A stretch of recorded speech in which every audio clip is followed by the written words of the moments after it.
Hai semuanya, gimana kabar kalian? Semoga selalu dalam keadaan baik. Jadi welcome back teman-teman di Andy Grayson Channel, dan ini adalah segmen analisa pagi, segmen dimana kita akan mengulas untuk update news dan juga pergerakan dari market, khususnya market Bitcoin. Teman-teman, hari ini kita berada di tanggal 18 Februari 2024. Nggak ada news ya dari kalender ekonomi. Kalau kita lihat dari news besok, itu ada Washington birthday, jadi ulang tahunnya ibu kota Amerika Serikat. Kemudian lanjut data di hari Selasa, ada leading index untuk Amerika Serikat. Yang penting itu ada di hari Rabu, ada terkait dengan European Central Bank non-monetary policy meeting. Ada meeting dari European Central Bank. Kemudian ada member FOMC Bostic yang akan speech. Di hari Kamis lanjut ada Bowman speech, kemudian dilanjutkan sama FOMC meeting minutes. Ini dini hari, teman-teman. Jadi hari Kamis dini hari akan ada news yang sangat-sangat penting. Jadi tetap waspada terhadap market. Lalu dilanjutkan sore harinya ada data core CPI and CPI untuk Uni Eropa. Kemudian crude oil inventory dan juga penjualan rumah lama dari Amerika Serikat di hari Kamis. Hari Kamis itu numpuk banyak good news ya. Banyak banyak news, teman-teman, untuk market. Kemudian ada Eurogroup meeting di hari Jumatnya. Jadi itu data dari kalender ekonomi atau news-news yang berpotensi memberikan impact terhadap pergerakan dari market. Sementara itu dalam 24 jam terakhir, kalau kita lihat kondisi dari market ETF Bitcoin, Grayscale masih dalam tekanan jual, teman-teman, tapi tekanan jualnya sudah jauh-jauh berkurang ya. Sementara dari ETF-nya BlackRock, Fidelity, ARK Invest, Bitwise, Invesco, VanEck, Valkyrie, Franklin, Wisdom Tree, jadi itu semuanya mendapatkan inflow semuanya, teman-teman. Jadi yang minus masih Grayscale aja, sementara hedge fund yang lain semuanya hijau. Ya, kalau kita lihat dari akumulasi yang terjadi itu sangat signifikan. Ini sejak 8 Februari kemarin dan terus berlanjut sampai sekarang, dan membuat pergerakan harga Bitcoin juga cenderung tetap growth, mengalami kenaikan. Dari berita kemarin itu ada Celsius yang sudah mulai melakukan distribusi aset Bitcoin dan juga Ethereum mereka. Ada sekitar 20.500 Bitcoin dan juga 300.000 Ethereum ya, yang dalam proses distribusi, teman-teman. Jadi Celsius ini adalah salah satu platform simpan pinjam di market crypto yang sudah collapse, dan mereka harus melakukan likuidasi aset guna untuk membayar para investor, teman-teman. Jadi ya, Celsius sedang melakukan penjualan. Kemudian dari berita yang lain, saat ini posisi daripada Bitcoin mining, Bitcoin miners itu mengalami apa nih, kesulitan, teman-teman, dalam hal dalam hal melakukan penambangan untuk setiap bloknya. Pada penyesuaian otomatis tanggal 15 Februari, kesulitan penambang diperkirakan meningkat sebesar 6%. Nah, semakin para miner sulit untuk melakukan penambangan Bitcoin, itu berarti makin banyak pesaing sebenarnya. Ya, jadi ada banyak miners yang antara satu dengan yang lainnya itu melakukan kompetisi, teman-teman. Siapa yang lebih cepat, ya siapa yang punya teknologi lebih canggih, alat-alat yang lebih canggih, itu yang bakalan bisa untuk menyelesaikan apa namanya, yang namanya proses mining ini, teman-teman, menyelesaikan kode-kode algoritma matematika ya, yang mana kalau semakin sulit itu juga berarti Bitcoin akan semakin semakin langka, teman-teman. Semakin langka harusnya memberikan impact terhadap pergerakan yang positif untuk harganya. Ya, jadi negatif untuk miners tapi positif untuk harga Bitcoin. Jadi ini menjelang halving, justru miners sudah mulai mengalami kesulitan dalam hal mendapatkan reward berupa Bitcoin. Apalagi ketika setelah mining, tentunya akan makin sulit lagi karena kan ada setengah reward yang dikurangi ya. Dari sebelumnya ada 6,25 Bitcoin, itu turun menjadi 3,125 Bitcoin. Jadi bakalan lebih sulit lagi untuk para miners mendapatkan reward berupa Bitcoin. Lalu berita yang lain datang dari Big Bang, eh, bank besar yang ada di Amerika Serikat saat ini sedang push atau mendorong SEC untuk melakukan tindakan ETF Bitcoin. Jadi maksudnya para perbankan ini pengen untuk bisa juga menjadikan Bitcoin sebagai aset yang mereka pakai. Either itu sebagai custodian ya ataupun bank-bank ini juga pengen punya dapat yang namanya kesempatan untuk melakukan pembelian Bitcoin untuk sebagai reserve atau sebagai investment, teman-teman. Jadi saat ini bank-bank besar di Amerika Serikat sedang menekan SEC guna untuk mendapatkan izin ya, dan juga mendapatkan izin untuk melakukan adopsi kripto. Maka dari itu, definisi aset kripto itu harus diperjelas. Apakah aset kripto yang ini atau yang itu sebagai sekuritas atau bukan. Karena itu sangat-sangat berdampak sama regulasi dan juga kebijakan dari bank-bank besar ini. Jadi, pengennya mereka adalah lebih jelas lagi untuk regulasinya, teman-teman, dan juga klasifikasi aset tersebut ya. Ini beritanya sudah diluncurkan 14 Februari kemarin. Jadi ini sebenarnya adalah upaya untuk para perbankan untuk bisa ikut melakukan adopsi terhadap Bitcoin dan juga aset kripto yang lain. Kemudian berita datang dari Binance yang dikabarkan itu sekarang sedang atau akan menjalani kasus persidangan, teman-teman. Dikabarkan Chang Peng Zhao juga kemarin sudah melakukan apa ya namanya, suap. Bukan sih, untuk Chang Peng Zhao membayar teman-teman biar mereka bisa keluar dulu dari Amerika Serikat, dan dikabarkan sih Binance akan mendapatkan monitoring dari regulasi sampai 5 tahun ke depan. Jadi ini bukan berita yang bagus untuk Binance, kayaknya masih akan dijegal teman-teman, terkait dengan kasus yang menimpanya ya, yaitu kasus perdagangan aset yang tidak terregulasi. Selain itu kasus pencucian uang juga, dan masih banyak kasus-kasus di belakangnya yang menimpa Binance belakangan ini. Jadi masih akan dalam proses persidangan, kabarnya sih di bulan Maret. Karena kemarin di Februari ternyata ditunda, teman-teman. Dan ya siap-siap aja kita menunggu news selanjutnya dari Binance seperti apa.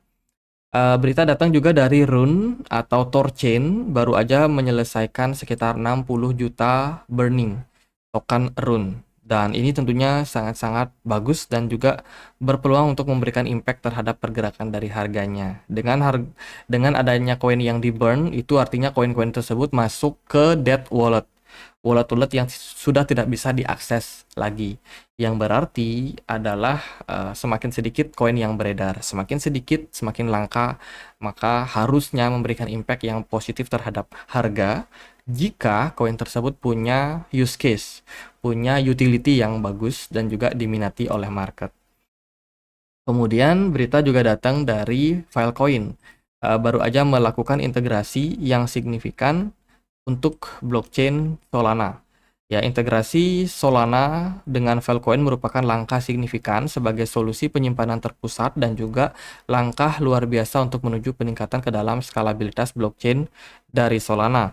Solana memanfaatkan Filecoin untuk membuat riwayat bloknya lebih mudah diakses, digunakan untuk penyedia infrastruktur penjelajahan, pengindeksan, dan siapa saja yang membutuhkan riwayat akses. Jadi ini integrasi bagus dari Filecoin. Itu beberapa news dan juga sentimen dari kondisi market saat ini.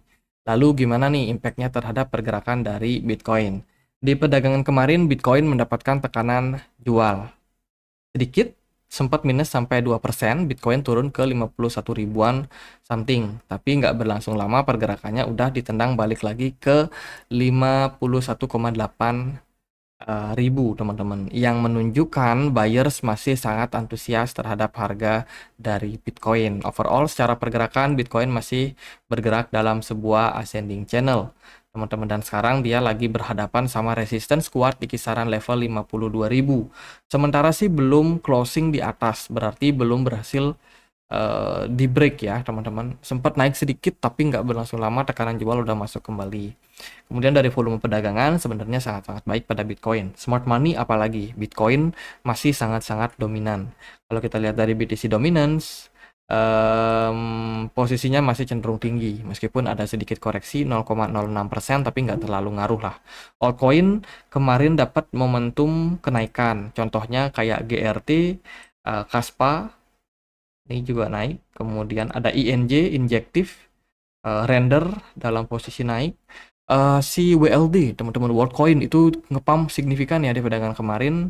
Dalam 3 hari terakhir WLD udah naik lumayan tuh, mungkin 20-40%, 30-40% lah.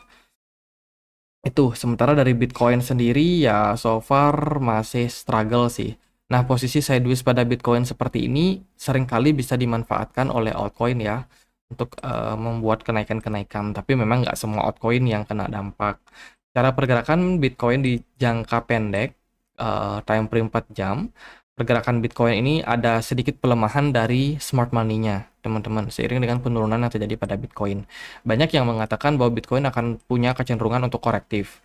Kalau untuk level support yang cukup kuat untuk Bitcoin saat ini sih, kalau kita perhatikan, dia punya support minor di kisaran area 50 ribuan ya, teman-teman. 50 ribuan ini bisa jadi menjadi level yang bisa menahan pergerakan Bitcoin dalam jangka waktu pendek. Jadi at the end, kalau ternyata Bitcoin koreksi, teman-teman bisa jaga di area tersebut. Sementara untuk level resistance atau support yang lebih kuat itu baru akan muncul di kisaran level 46.000, 47 ribuan untuk Bitcoin. Jadi untuk posisi sekarang masih koreksi sedikit, teman-teman. Sementara kalau kita lihat di time frame 1 jam, pergerakan Bitcoin jauh lebih clear. Ya, kenaikan yang terjadi pada Bitcoin ketika di baru aja ini, teman-teman. Jadi kan Bitcoin sempat turun nih ke kisaran berapa nih? 50.700-an ya. Bitcoin sempat drop ke level tersebut.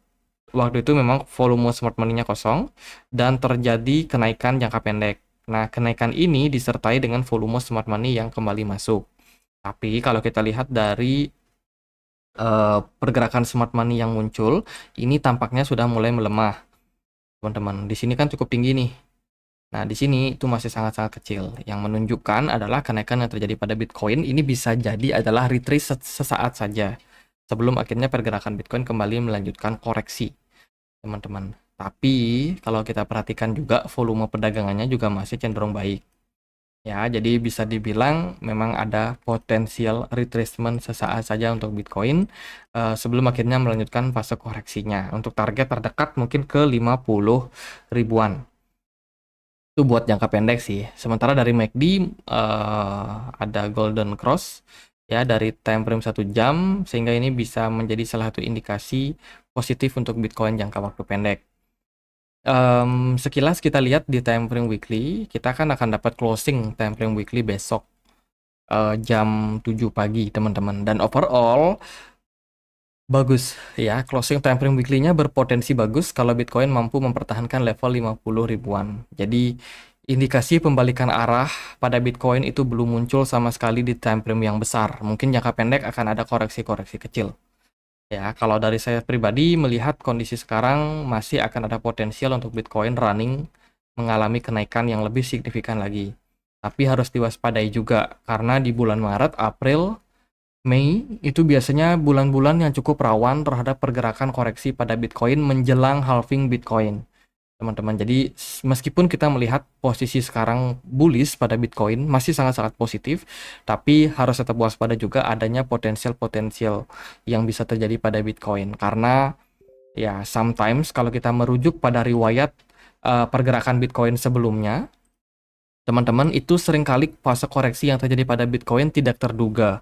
Contohnya pada cycles pertama, yang ini, itu terjadi di sini, teman-teman. Dimana ini adalah fase ketika market cap Bitcoin sangat-sangat kecil ya. Dimana volatilitas terjadi seperti ini. Jadi pergerakan Bitcoin sempat naik, terus tiba-tiba ada crash yang terjadi tiba-tiba. Ini fasenya menjelang halving. Maksudnya menjelang fase bull run setelah halving. Kemudian di fase berikutnya juga terjadi koreksi di sini. Ini fase juga menjelang fase halving, teman-teman. Di mana pergerakan Bitcoin waktu itu sempat ada crash 2 kali, before akhirnya Bitcoin melanjutkan fase rally dan mencapai all time high. Dan terjadi juga di tahun 2020, di mana ini adalah fase halving dan juga pasca halving, di mana pergerakan Bitcoin juga kurang lebih mirip-mirip. Ini ada di cycle yang ini ya teman-teman. Di mana waktu itu juga memang ada fase penurunan yang terjadi pada Bitcoin. At the end, ya sekarang kita berada di pola yang kurang lebih sama dan sama-sama berada di Fibo 0,61. Hanya saja kalau kita lihat dari riwayat-riwayat sebelumnya, pergerakan dari Bitcoin itu tidak selalu ketika Bitcoin gagal tembus 0,61 dari Fibonacci-nya, pergerakan Bitcoin langsung drop. Belum tentu, teman-teman. Jadi, kalau dari saya pribadi, meskipun saya melihat pergerakan Bitcoin secara teknikal, secara narasi masih sangat-sangat baik, tapi tetap harus prepare, tetap harus waspada juga sama hal-hal yang kita tidak ketahui, teman-teman. Ada banyak hal yang kita nggak ketahui. Blind spot-nya sangat-sangat banyak di market crypto. Jadi alih-alih selalu overconfidence, tetap waspada. Itu cara yang paling aman, teman-teman. Untuk sekarang, di time frame daily, so far so good. Kita tunggu aja closingnya di mana. Kalau Bitcoin mampu mempertahankan area sekarang di kisaran level 51.000, saya rasa ini masih bakalan sangat-sangat baik untuk kelanjutan pergerakan pada Bitcoin ke depannya. Mungkin kita akan menghadapi fase sideways aja. Tapi kalau ternyata dia koreksi lebih dalam, mungkin dia bisa turun sampai 50.000 atau 49.000, nah itu waspada teman-teman, karena mungkin tekanan jual jangka pendek itu bisa aja mengarahkan Bitcoin ke target-target yang lebih dalam penurunannya ya. Jadi paling gitu aja buat Bitcoin kali ini. Semoga videonya bisa bermanfaat, dan bila mana ada pertanyaan lain, ada koin lain buat dibahas, kalian bisa banget tulis di kolom komentar channel YouTube ini. Dan kita juga punya komunitas diskusi di Telegram, tempat aku untuk update berita-berita terbaru tentang market crypto, tempat-tempat teman-teman bisa berdiskusi juga, teman-teman. Jadi gitu aja, semoga videonya bisa bermanfaat. Akhir kata saya Andre, makasih.